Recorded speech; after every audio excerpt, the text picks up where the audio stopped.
What is up, everybody? Welcome to another episode of Let's Do a Podcast. I'm Ryan. Oh, I am Anthony. And oh my Lanza. I think it's going to be hard to beat our first episode. I think we started off with a strong one on purpose just to torture ourselves. Yeah, because we knew we would never be able to do what we just did, which is watch a good movie and have some really good beer. So at least we got the good beer part down, right? Yeah, buckle up, buttercups, because it goes downhill from here. So anyways, guys, welcome to another episode. We are excited to be hanging out with you guys. Of course, before we go too much further, and let's talk about what we're going to drink, because I'm ready to have a beer. So, as I mentioned last time, I went and visited Rogue. I think it's called like Rogue Ale. Yeah, Rogue Ales is actually the name of it. So we've actually had their beer on our podcast before, which was Bat Squatch. Or no. Oh, I'll have to find it. I can't remember now. Is it the one with like a skeleton on it? Oh my gosh. So I'll look it up. I've seen their stuff. I can't remember. Yeah. Yeah. Whenever Anthony's talking, I'll look it up. I totally blanked. But anyway, so we went there, visited, and I got the Rogue Neon Snowpocalypse. So the can, I love the can so much. It's so cool. But it is a Imperial Cold IPA, 8.2% ABV, 50 IBUs, and about an average rating of like 3.89 on Untapped.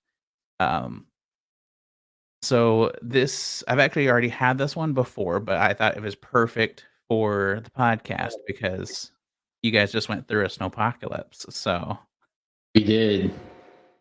Yeah. So that one. What are you sipping on? I will be sipping on as our first brew from Red Gap Brewing out of Cisco, Texas, about an hour and a half away from the Dallas-Fort Worth area, and I am having their IPA that they're decently well known for, the Big Daddy Daryl IPA. And they have a entry for this on Untapped. If you were to log into Untapped, it's an Imperial double IPA. They say Daryl is a memorable Hereford Bowl. I can't pronounce that word. Oof. Hereford Bowl that demands attention, strong and intimidating with a big attitude, igniting the legacy of Big Daddy Daryl. This double IPA was built in his legacy. Big Daddy tropical hops are added in with Big Daddy bunches to pair with sweet malt and persistent character. This is the one beer that can carry the Big Daddy Daryl title. Like, not even turning it the right way. It was like a big Daddy thing. Okay, it's got like a thing on the back of it here. It's got like a, I guess they have little targets on here so you can place it on. I guess maybe they do target shooting with the cans out there, and so you can put it on there and shoot a target at it. That's cool. Interesting. But yeah, it's Big Daddy Daryl IPA out of Red Gap Brewing. I've had a few Red Gap Brewing beers before. I can't remember if I've had this one. I've had they had a special version of this that I had when I went to a pizza place not super long ago. But they're rated at a 3.79 for this beer. It's a pretty, and I've heard it's pretty good. I've had other IPAs from Red Gap, and I'm pretty excited to try this one. So I'm gonna crack this sucker open. Yeah. All right, that's a lot better. Yeah. Okay. Stuff right there. Let's see if I can do this without pouring it on my equipment. So I found the beer that we've had before from them. So it was called Bat Squatch. So if you guys watch our podcast, which you can watch us on Facebook, YouTube, and Twitch, just look up Let's Do a Podcast and you'll be able to see. I'm about to pull up the picture. You remember this? Oh yes, we did have that. I remember now. Yeah. So this is what we had. This is the first Rogue beer we've ever tried before. So I was excited whenever we found out that we only lived like an hour away from there. So I figure out how to display these cans because my setup does not really lend itself to that. There you go. Right blocking your face. That's how we want to see ya. So have you had a sip yet? What do you think? I did. It tastes like. I'll tell you what it tastes like. It tastes like hoppy and citrus and juicy and sweet and full. Or so I'm told by Untapped. So that's their full flavor profile. I will say hoppy, pretty down. Citrus and juicy, got it. Sweet, maybe not that much. Full, yeah, I get a bit. It's a little. It's like on the edge of being full bodied. If it was any less, it'd be not full. But Yeah. it's so far it's hitting the taste buds the right way. So got that imperial. It's got that imperial bite to it. So Yeah. That's what I was about to say about mine too. It definitely has that very big imperial feel. Um, it's for, imperial is usually on the heavier side, and you definitely kind of feel that. But I do like the imperial cold IPA fitness.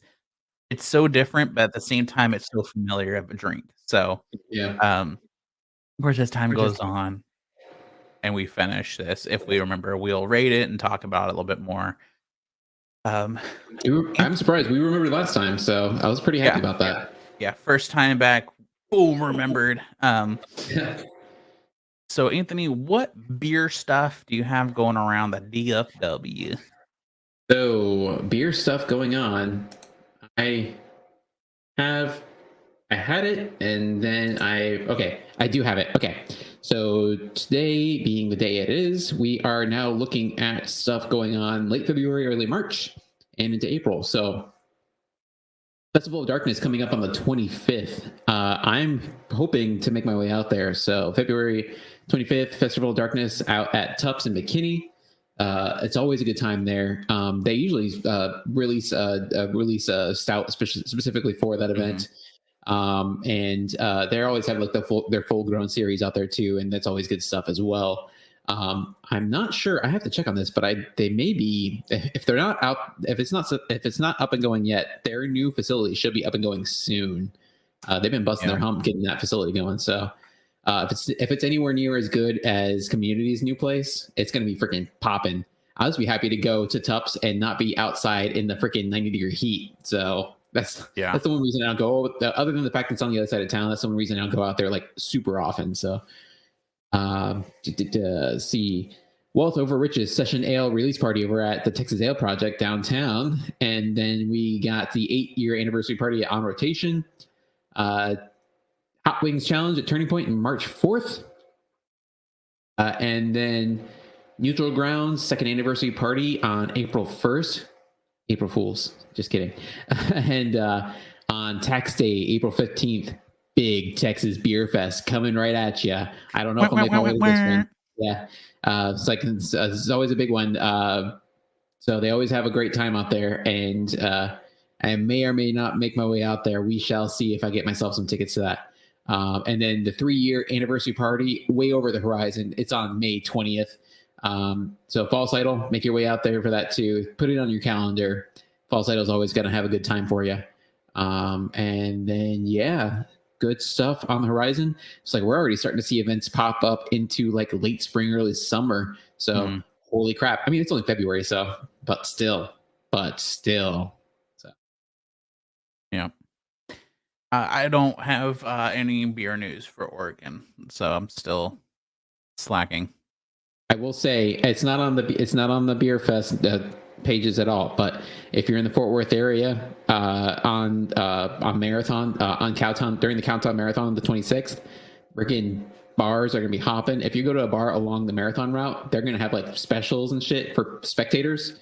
You want to get some good cheap beer? Go head out to the marathon route and just hit up some bars out there. The Cowtown Marathon website, hit it up. They got like all the different places that are celebrating.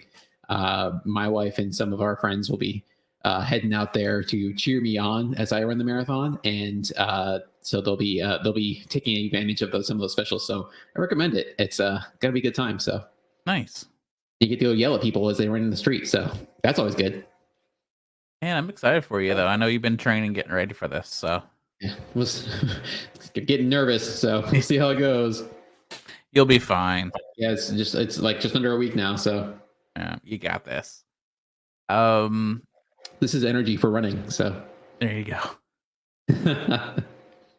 Yeah, not much beer wise to report except for still trying out local places, local tap rooms. There are plenty of them. So we tried a really cool place called For Tomorrow We Die. ooh, It's a really cool place. The food of it was amazing. The food was so good. The beer was really good. I actually had a beer called That's What She Said. Um, classic. it was what was it? It was a dark ale, and they're either really good or really bad to me personally. Yeah, This one, it teeter tottered, but I had to. I was like, it's that's what she said beer. But I did yeah, have of course, a West Coast IPA from them. I really want to go back and try the rest of their stuff. Plus, they're like right down the street. They're really close. They have cool shirts. I almost got one, but I was like, yeah, I'll wait. Like, I wanna make my way around town first before I actually start buying merch to figure out who I wanna buy from first, but yeah.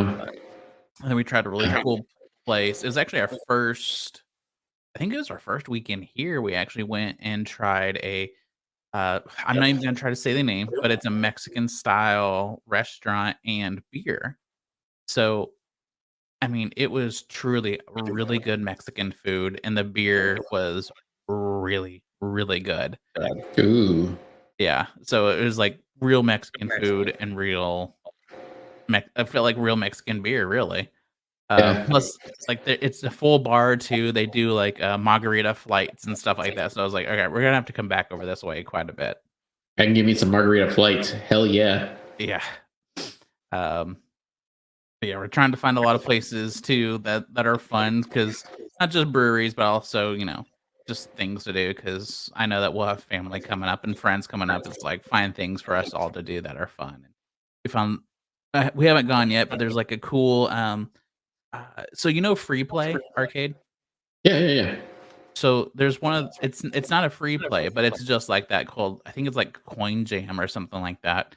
It's pretty much the exact same concept. So we're gonna go check that out and yeah, that's pretty much like most of my beer news. It's gonna be just me talking about the breweries that we've gone to and the stuff around that we've been doing because or at least until I Things find you've a discovered. Yeah, yeah, till I find a good website to help me figure out what's going on in Oregon beer get wise. plugged into the Oregon beer scene.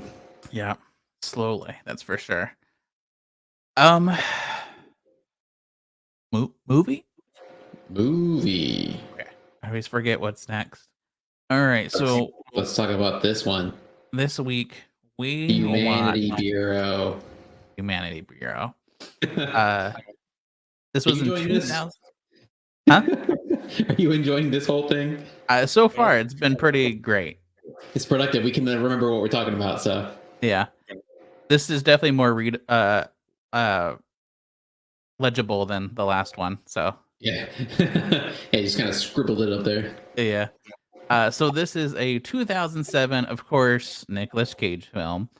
Uh, It's a thriller set in the year 2030, where it seems like the world is permanent state of economic recession and facing serious environmental problems as a result of global warming. That's the synopsis off of IMDb. Yeah, I It's didn't get that impression from the beginning of the movie. no, I don't really feel like that's very accurate. So yeah, what's up, IMDb? Like, come on, man.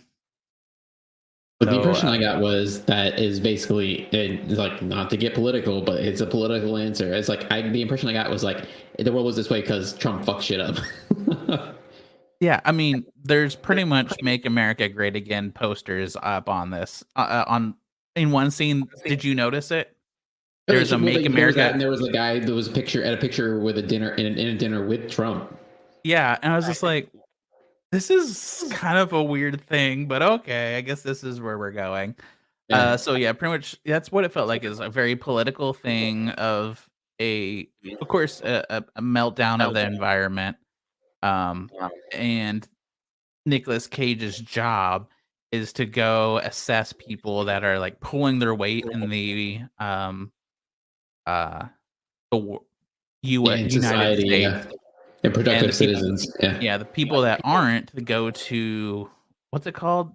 New Eden? Eden. New Eden, which we find out is just they kill them. So Yeah, not what it appears to be. yeah, I feel like that's almost a better synopsis than what I just read because that didn't make very much sense. Um, so yeah, like I said, this was in 2017. Actually, I think earlier I said 2007, but it's 2017. It Yeah. Oh feels yeah, like that'd it be, was yeah. made in 2007. They must have had a very low budget. Um, Yeah. I found certain elements of this the world building they did curious. Somebody who doesn't necessarily work for the government but works with government agencies, I found some of the choices of this government agency in a post-apocalyptic scenario interesting and implausible. yeah. It's like number one, and this is probably getting. I'm not going to get too deep into it because we gotta have something to talk about when we talk about things we like and dislike. But that font they had for the Humanity Bureau, it's the same font for what's that? Fruit Ninja. It was like the same font they used for Fruit Ninja. Yeah. Humanity Bureau, brought to you by the makers of Fruit Ninja. Exactly. Um, so I can't put my finger on it, but I feel like we've seen this movie before. I know that we Yeah, haven't seen we have this not. Yeah. actual movie, but there's just things about it where I'm like, I feel like we've seen this before. Um, So I kept thinking of while this movie was going on, I kept thinking of Equilibrium.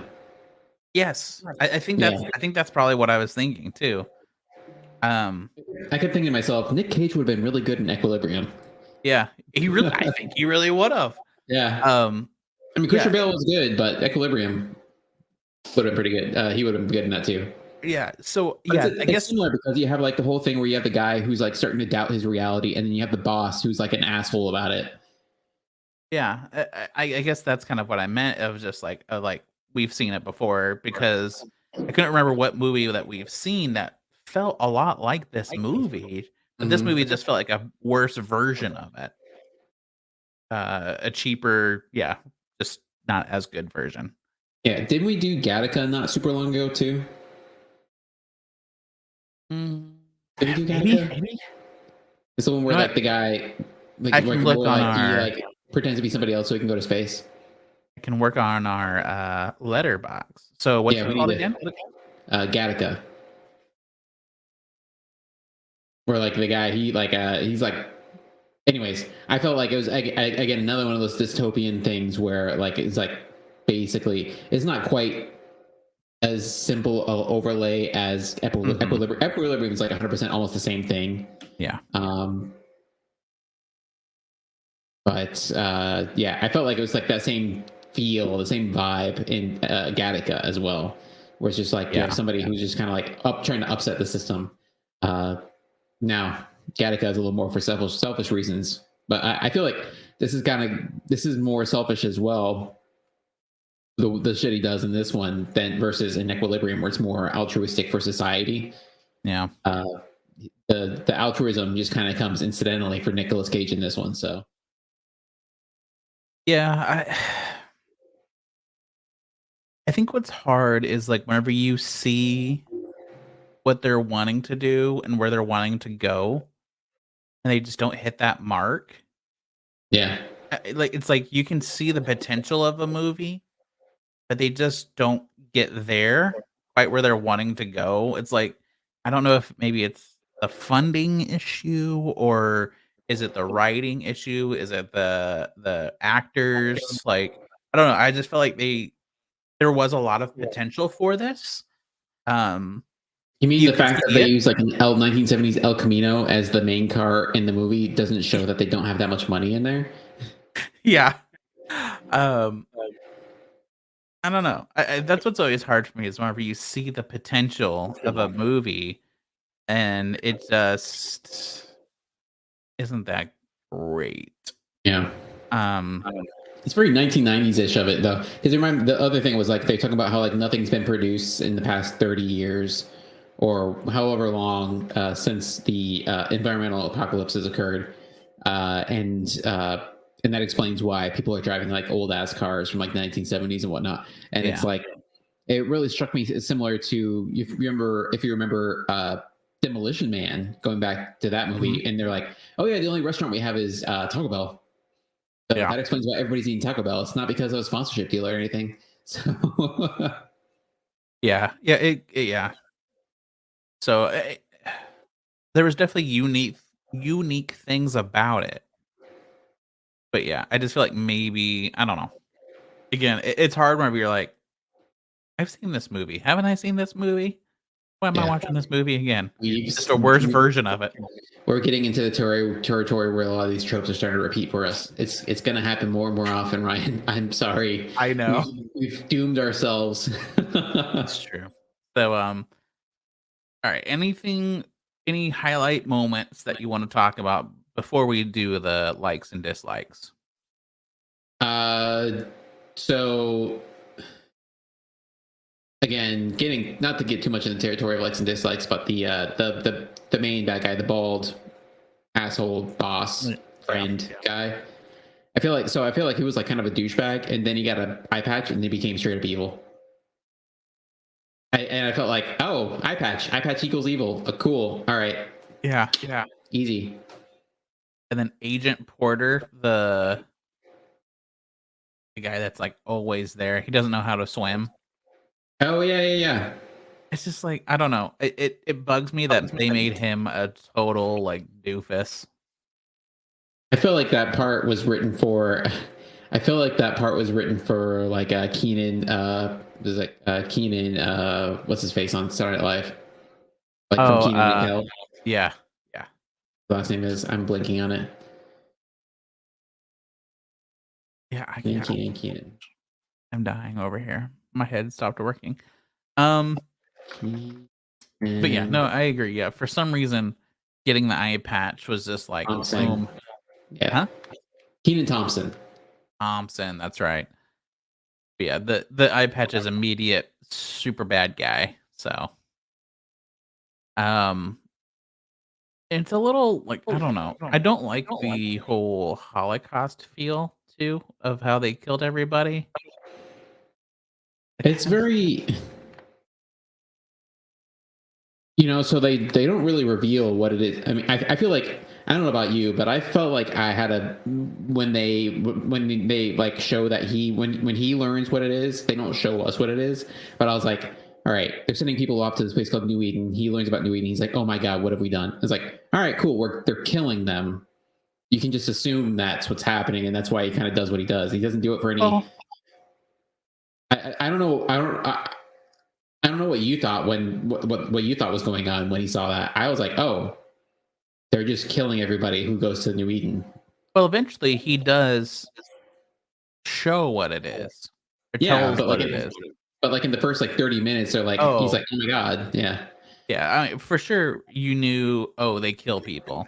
yeah, But yeah, whenever you learn it's like the Holocaust kind of thing of like they put them in a bunch of chambers and stuff like that. I'm just like, I don't know.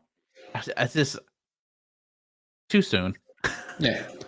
It's basically an industrialized like execution complex or whatever you want to call it. Yeah, Yeah, very, it's so weird. But I mean, very fascist. I mean, it's hitting on the fact that like the government's become like this fascistic thing. I mean, they're not very subtle about it at all. they So no, they're for sure like, yeah. There's definitely political stuff in this. oh yeah.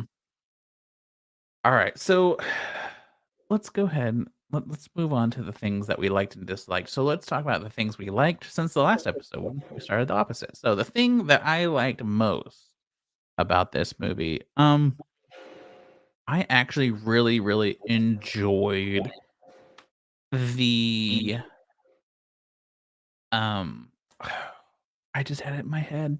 Oh my god. Just like the old-timey feel of it. Like obviously the CGI stuff. It was terrible. It was so bad. But I do like that it was an El Camino, and just, like, some of the old cars and just, like, some of the old things that they put here and here. But I didn't realize what year this was supposed to be, where it doesn't quite make sense. It's the year 2030. There's no way a lot of this stuff should be there. Yeah, I was wondering about that because they were like, he was like saying no car. No, didn't he say at one point no new cars have been made in the past 30 years? Something like that. Yeah, And and so El like, Yeah, so a lot of these cars are way older than that. Like, for us, they're all really old cars, and we're in 20s no, we're in what year are we in? 2030? 2023. Where are you, Ryan?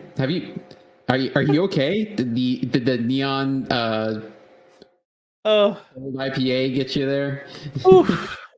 Um, yikes. Uh, so I don't know. I guess the stuff that was in the movie is already old for us right now, but in the year 2030, that's, like, impossible for that stuff to be working right now. Well, I would counter with if you think of like somewhere like Cuba, where they've not gotten access to a lot of like new cars, and they're still like so it's like the year 2023, and they're still rocking like 1950s style, like 1950s cars because they've just been keeping those things going. So I'd say That's true. anything like before like the 1980s, like that's just like straight like doesn't have like computers and stuff in it. They could probably keep that stuff running like forever as long as you keep getting parts for it. Yeah, that's true. But, it kinda turned into the thing I didn't like, but I did like kind of just the whole feel of, like, we don't have new stuff even though we're in the future, and just I don't know. Like, I Yeah. kinda even though I liked the feel, I kinda didn't like the feel, but Yeah. sadly, that's what I liked. Yeah. It's interesting to me because but they're like talking about that the timelines don't really seem to lay over each other all that well because it's like okay, it's like 2017 is when the movie was made, 2030 is when this movie's happening, so it's like a 13-year jump. But like all the flashbacks we get is to when like Nick Cage is like not just like a kid, but like a little kid, Yeah. which gives you the impression that this is like maybe just before the. So I thought maybe it was like nuclear war going on, or it turns out maybe it was just like nuclear power plants melted down. So there's like there's like rumors of like high radiation areas and all this other stuff. I mean, with IMDb, it says just global warming. Yeah, but that's there's a point in the beginning of the movie where they talk about like there's like civil war and stuff like that. Yeah. This all takes place in like Nevada and California, so Yeah. at least in the beginning. So, but I don't know. The thing was it the thing I liked, or is the thing I didn't like? You like Thing I liked about the movie. The thing I liked about the movie. So I did like one particular plot element, and I liked the whole twist where we did learn in the lead up to learning that the kid, what's the kid's name?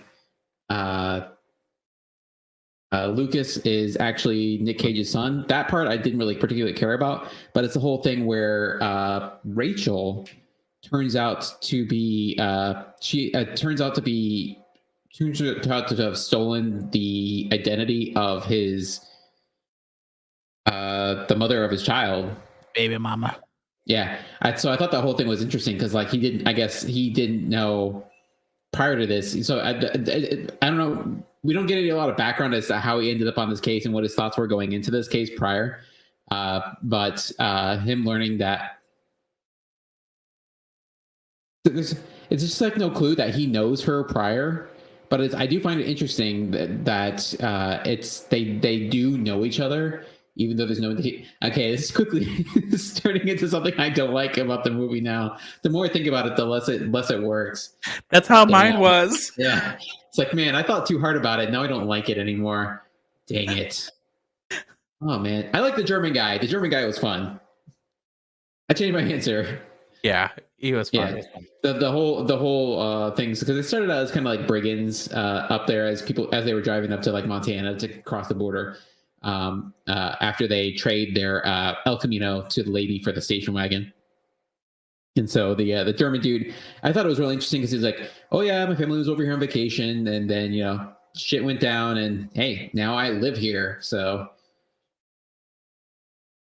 Well, I thought that was kind of interesting. I would have loved to see more about that guy's backstory because that would have been interesting. yeah. That's the thing too, is I feel like they introduced people where I'm like, I would like to follow you. Yeah, it's like your story would be more interesting than this. So Yeah.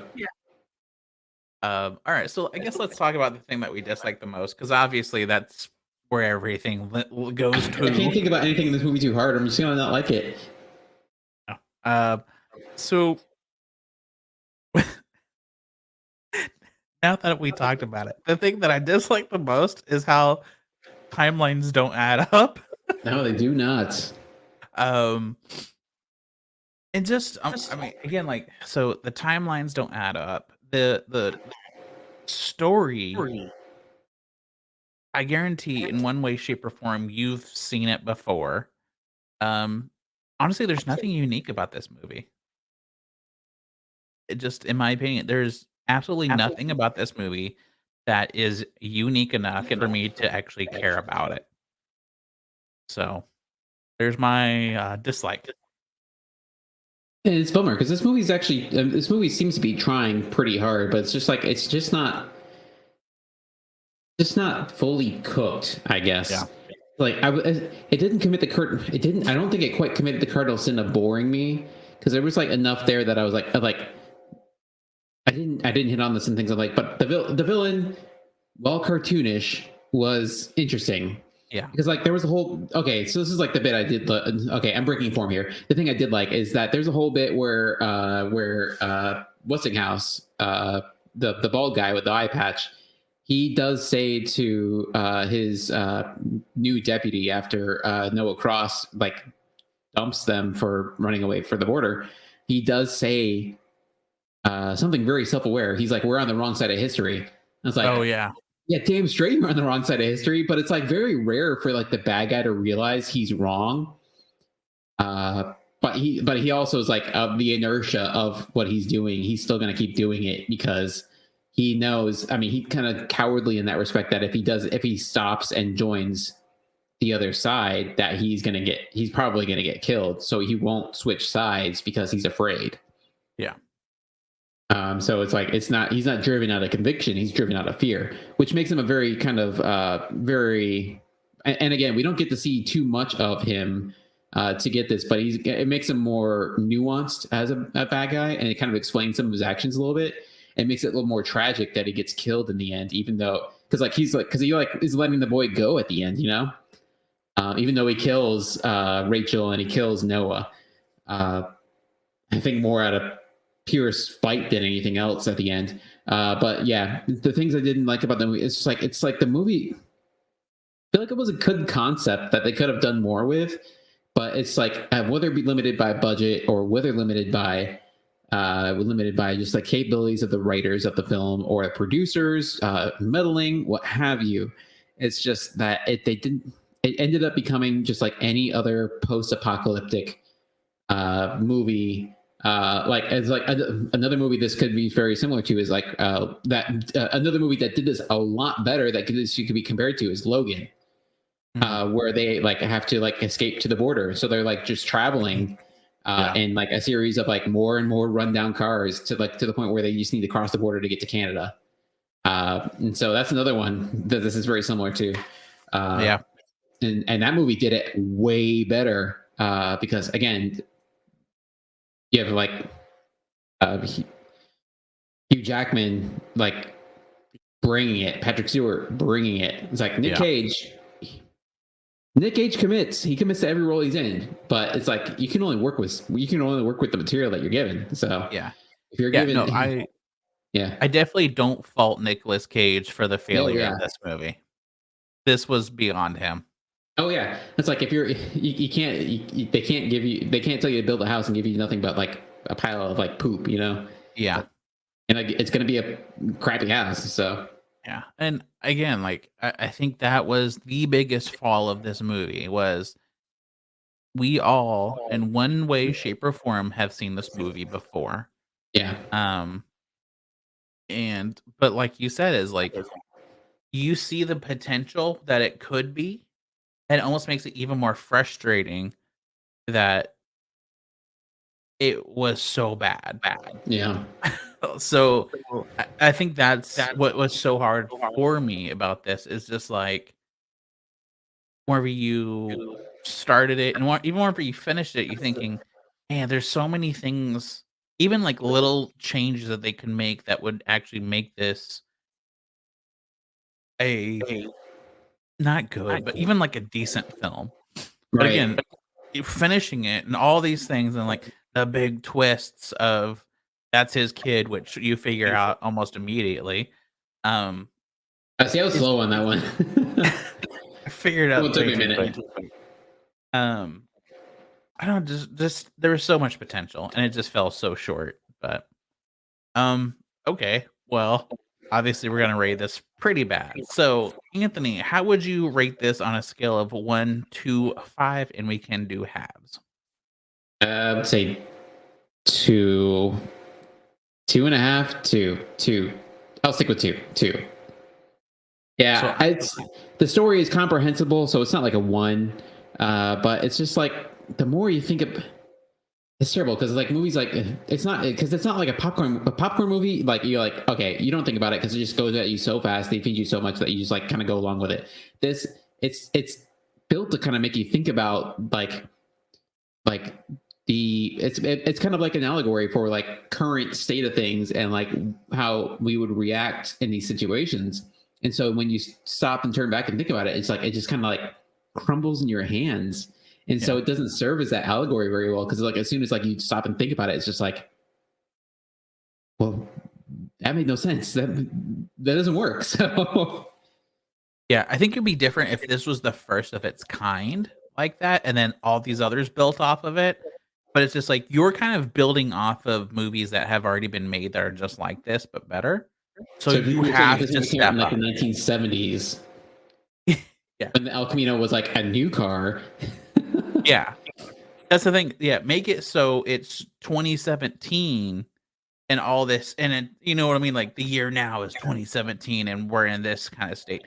That would Right, be a right. little bit better, but it's just like we're in 2030. Just I don't know. So again, just like if you're going to build off this concept that's already been done a trillion times, you got to you still have to put your own real good twists on it because it's been done very well by many movies. Yeah. So, I can see the alternate history now. It's like two of my favorite movies are one, Logan's Run, number two, Humanity Bureau. yeah, just smash 'em. Um, so I was gonna give this a 1.5, but so we have an even score. I'll do 2 stars. Um, and to Like me, I that propose the rule is like if we get into a quarter score, we just round up. yeah, that's kind of what I think too. Yeah. So feel yourself lucky here, Humanity Bureau. Anthony saved you on this one, I'm but generous. I'm a generous rater. What can I say? it's I wouldn't suggest even if you are drunk as a skunk or high as a kite, I still wouldn't watch this. Like it's still I think I'd be like not that very much entertained. So um I would say watch it just so you know what we're talking about. Other people should suffer too. I mean, listen, if you prepped since we're actually announcing what we're watching, well, if you watched it, let us know what you think. Maybe you ended up actually really liking it. The one thing that Anthony did say was like, I was entertained enough to stay interested, and I agree. I wasn't bored, but it just felt like a lot of, you know, like I've already said before. So that's always the hard thing of like, was I entertained? It kept my interest, but it still wasn't good. Could have been worse. They could have been watching Captain Corelli's mandolin. So Yeah. Go watch that instead. So if you watched this already, or if you watched or listened to our podcast and you're like, I'm gonna go watch it, let us know. Seriously, I want to know if you liked it. If you did, I want to hear why. Because that was a no-go for me. It does spur some interesting questions, but not on its own merits. So yeah, it postulates some good questions, but it just the way it answers them, it just doesn't work at all. So yeah. And again, we post all of our ratings on Letterbox. I'm gonna keep pushing this because Letterbox, box. I'm using it. I hope it becomes helpful for other people and helpful for us to figure out what we want to watch. So, which let's do a podcast. Let's do the podcast. Oh my god, it's like I haven't done this before. Let's do not the podcast. Do a podcast. Anthony, have you finished your beer, or how low are you there? Oh, let's see. Got a little bit, yeah. So we are going to talk about the beer. There we go. Anthony, how would you rate the beer? What did you think from start to now? I would rate it from Democracy to Imperial. I'd rate this beer as Imperial IPA. It was quite good. I enjoyed it. I would put this on so the average on this one is like a 3. I think I said it was like a 3.79 or something like that. I'd put this as a 3.5. It's not so the thing it's missing for me, and I know Imperial double IPAs don't hit this as much, and I keep judging this against my favorite kind of beer, which is the New England IPA, but it's missing kind of that juiciness of it, and I would have loved it if it had a little bit. I feel like if it had just a little shot of that like sweetness in there, it would have made it that much better. Not to say I didn't like it. I did like it. It's just it could be better. Yeah, I get that. So, excuse me, I just had the burps. Ugh. So the average for this is 3.89. So I would actually give this a 3.75 in my opinion. It's really good Imperial Cold IPA. It's very bitter. I definitely would drink this again. Luckily, because I bought a 4-pack, so I will be drinking it again. I'm gonna keep one though. I'm gonna let Anthony try it whenever he comes visit, because he's gonna come visit in September. Maybe who knows? Maybe I'll do a quick live or something to show people that we're together. But we shall. Yeah, they're doing a cool the cool drive that everybody I think should do. That's driving the coast. So I'm planning on giving him some beer. So whenever he stops at a hotel, you have some beer to drink. So yes. Not during. Don't drink and drive, people. So there you go. 3.75. It was pretty good. I would definitely. This will be one where it's just like I want a one beer and done. That's that kind of beer, especially for an 8.2%. That's pretty heavy.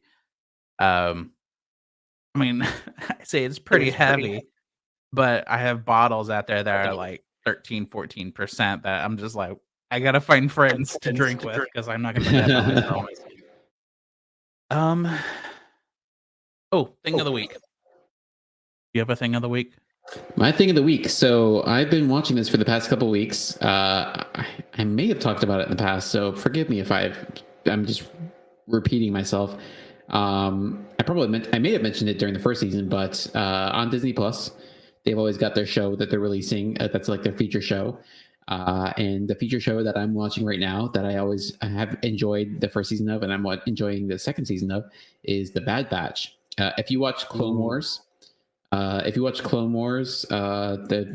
Cartoon Network and then subsequently Disney Plus series, very much the same style of animation. It's actually a continuance of Clone Force 99 and into their own show.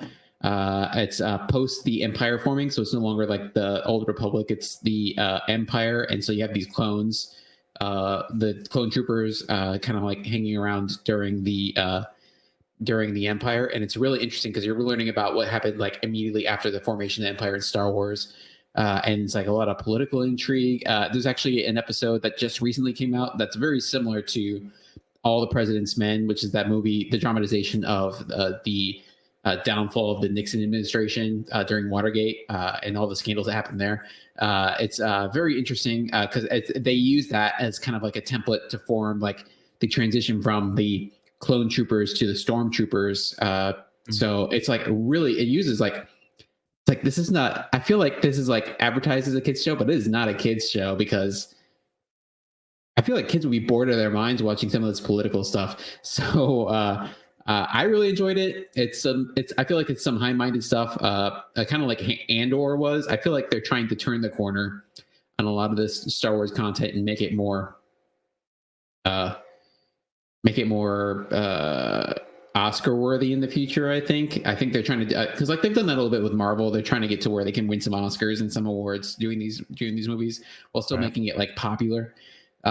So I've enjoyed this show so far. It's about, I think, halfway through the season, and I'm pretty sure I'm going to keep enjoying it. So yeah, The Bad Batch is a pretty damn good show. So watch it, check it out.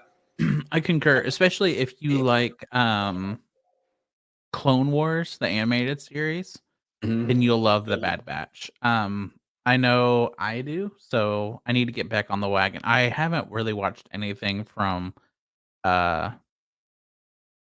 Disney Plus in so long. We only have it on. Huh? You haven't seen Andor yet? I have not finished it. So okay, do it. It is fucking awesome. I know. I need to. I've been so behind on everything because of this move. And then plus we only have it on one of the TVs, and I can't remember which TV, so I need to figure that out. Yeah. Because we actually, some friends share passwords with some friends, and I don't remember the password, so I can't put it on other TVs or services. Yep, I can identify with that. And Netflix, they're making life difficult now. Yeah, that's gonna be rough for some people. Luckily, I don't share mine with anybody, so. But whatever. Okay. I mean, me and Anthony do for other things, but not Netflix.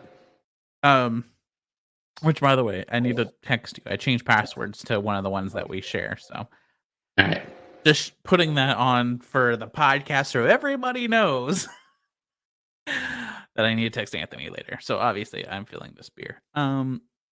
So my thing of the week is Linkin Park. So, ooh, classic. Yes. So I'm a huge Linkin Park fan. I've loved them forever.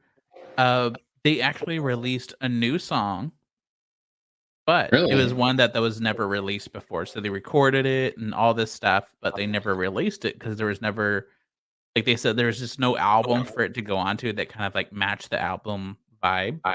Okay. So it's called Lost, and really, I would suggest that if you like Linkin Park, that kind of music, go check it out. It's so good. I've listened to it so many times. And I actually I've always wanted a shirt or a hoodie of Linkin Park. I finally broke down. I was like, you know what? I'm gonna buy. So I've got a hoodie today. I went and bought it, and so I'm excited. But yeah, ever since that came out, which it came out Friday. Well, at this point, that was like 2 weeks ago, actually. I've just been on a Linkin Park kick since then. So, yeah. So that's kind of my thing of the week is I've been listening to that song a lot, and it's just I grew up listening to Linkin Park. It was the music to listen to whenever I was a kid. And you mixing some of the Executioners in there too? Oh, it's everything. Yeah. Yeah, the Linkin Park, the Executioners, maybe some of that Jay-Z Linkin Park remix going on too. Yeah. Because whenever you do like the Linkin Park radio station on Spotify, it mixes kind of a bunch of stuff, just like all of that. So yeah, it's been fun to listen to. And of course, the new song, listen, the only celebrity I've ever gotten emotional about the death was Chester. Yeah. So listening to it, you're like, oh, I missed it. I miss Chester. But yeah. So I suggest if you haven't heard about it and you're a Linkin Park fan, go check out the music video. It's a cool music video. It's a great song, and they're releasing their 20th anniversary edition pack. It's like $300, but it's like a ton of stuff. I really want to get it, but I'm like, I can't justify spending $300. Ooh, whoa. Yeah. Oof. And a lot of it's like records. I don't have a record player. I want to get one eventually, but yeah, whatever. Mm. So that's my thing of the week that was very drawn on. So Linkin Park's a good one. Yeah.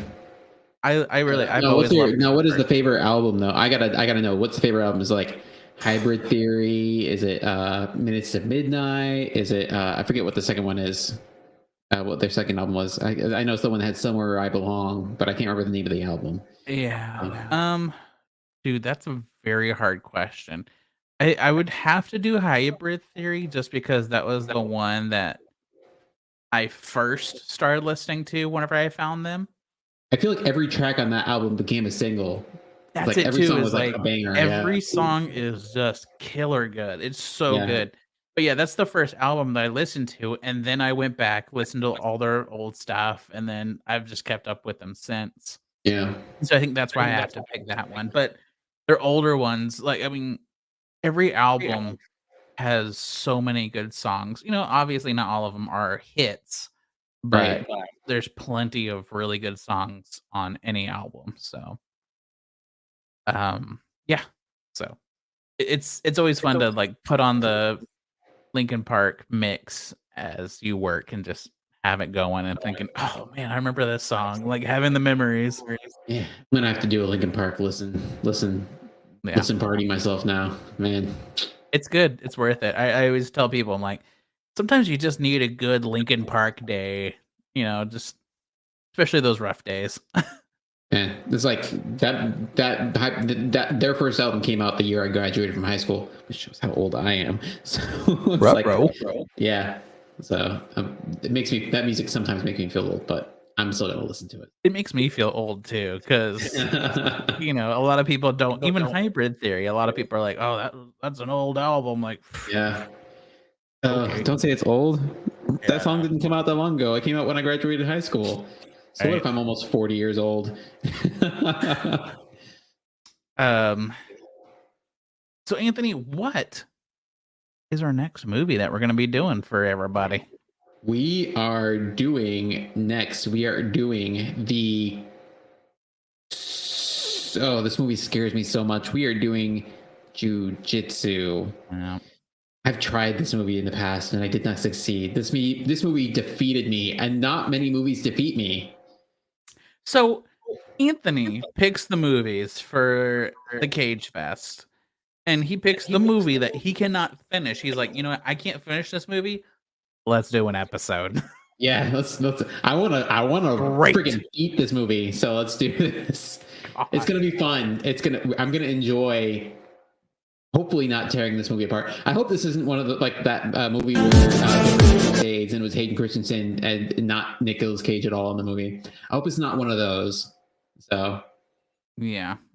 All I know is I watched the first 10 minutes of that movie and I didn't see Nick Cage once. So, see what happens after the first 10 minutes. So, okay. So I obviously just tried to play the music and it's not low. So we're gonna do our little breakdown.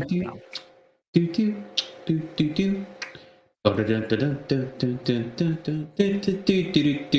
we have to do our socials, right? Yeah. So everybody, you can find us at Let's Do a Podcast on Facebook, YouTube, and Twitch. You can also find on Letterboxd also. I haven't plugged that enough. You can find us on Untapped. Oh yeah, and on Untapped. Yeah, we didn't mention I need to write all this down. Yeah, we do need to put a list. I need a checklist and just hang it up on my screen here. Yeah. You can find us at Let's Instapod, obviously over on the Instagram. And I think that's it. That's it. Yeah. If you have any suggestions, comments, concerns, feel free to email us at let's do a podcast22@gmail.com. Besides that, guys, we are doing again just oh God, what movie? Jiu-Jitsu? No. Just Jiu-Jitsu. Oh jeez. I'm butchering. So guys, thank you so much for hanging out with us.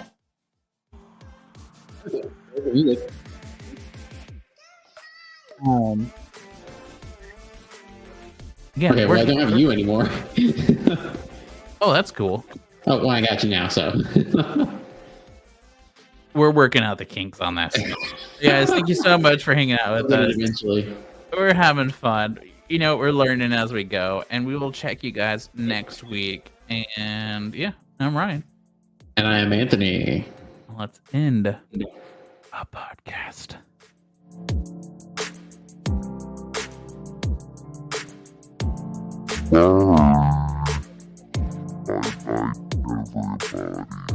Bye bye.